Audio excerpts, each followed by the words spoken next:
I came to the police station in 2003 and told the officers I was innocent. They didn't believe me. I came to the Crown Court in Manchester in 2004 and told the jury I was innocent. They didn't believe me. I came to this appeal court in 2006 and told them I was innocent. They didn't believe me. I applied to the Criminal Cases Review Commission, which is supposed to investigate miscarriages of justice, and told them I was innocent. They didn't investigate, and they didn't believe me. Not once, but twice. Today we told this court I was innocent, and finally they listened. But I have been innocent all along, for each of those 20 years that came before today. Nothing any police officer, court or commission said about me since 2003 changed that reality. You are here to gather news.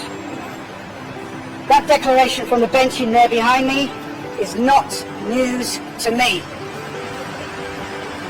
When a jury finds you guilty when you are innocent, reality does not change. You know you did not commit the crime. But all the people around you start living in a false fantasy universe and treat you as if you are guilty. The police, prison officers, probation, prisoners, journalists, judges. As a minority of one, you are forced to live their false fantasy. On the 2nd of August 2003, I was kidnapped by the state. It has taken nearly 20 years to persuade my kidnappers to let me go. 17 years, 4 months and 16 days of that time were spent in prison. At every parole hearing, I sat before a panel who shook their heads at me, considering me to be dangerous. And all that time, the real perpetrator, the real dangerous person, was free.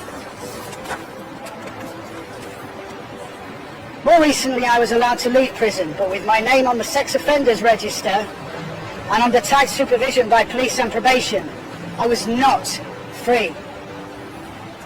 And now I have finally been exonerated. I am left outside this court without an apology, without an explanation, jobless, homeless, expected to simply slip back into the world with no acknowledgement of the gaping black hole that they opened up in my life. A black hole that looms so large behind me, even here today, that I fear it will swallow me up. That black hole is hard for a person who has never slept a night behind bars to conceive of. People convicted of rape are the lowest of the low. I did not commit the crime, but I was treated as if I did. I spent 17 years on my guard against every threat.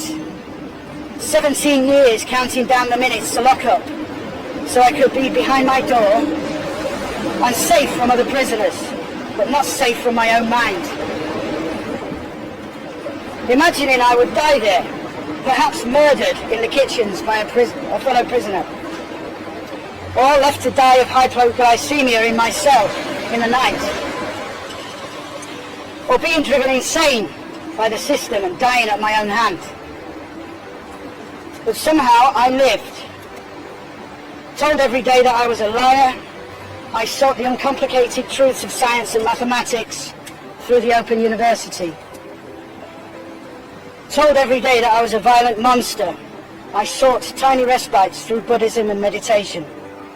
Told that I was in denial about my offending behaviour.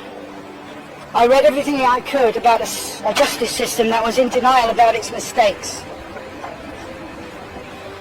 Since I was arrested in 2003, the police, the prison system and probation service have been calling me a liar because I denied that I committed the crime. They claimed I was in denial, and made me serve an extra 10 more years in prison because I would not make a false confession. I am not a liar. I am not in denial. But I will tell you who is.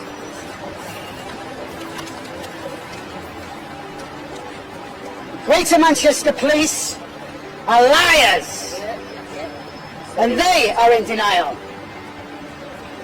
Even after this judgment today, I predict we will see them denying responsibility for what happened.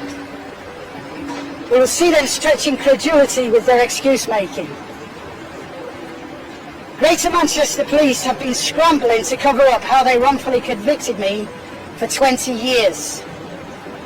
Rather than investigate the multiple leads they were given by the public, they made a horribly traumatized woman look at a lineup with me in it, even though I didn't match the description she had given of her attacker.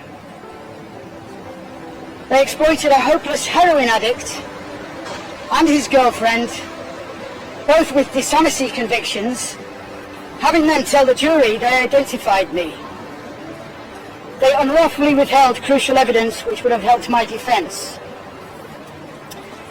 Once I began appealing, the police unlawfully destroyed the victim's clothing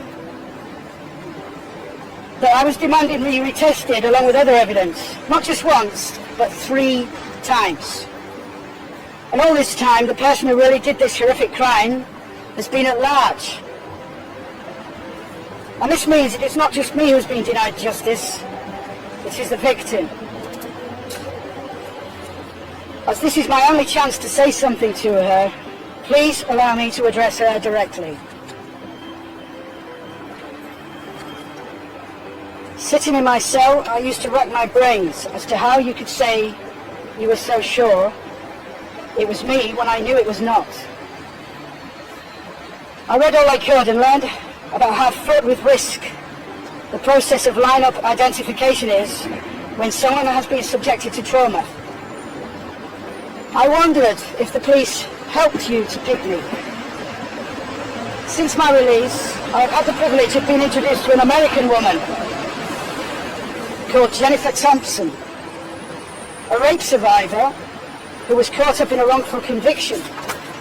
And she has helped me at least begin to try and understand what you went through that night and what it has been like for you since. I am so sorry that you were attacked and brutalized that night by that man. I am not the person who attacked you, but what happened to me is not your fault. I'm so sorry if my fight for the truth, as I knew it to be, has caused you extra trauma. I'm so sorry that the system has let you down. It let us both down. There are no winners in a wrongful conviction case, with the exception of the real perpetrator. Everyone gets failed, from the original victim to the wrongfully convicted person. I sincerely hope that you are receiving the support you need and the apology from the police that you deserve. Thank you.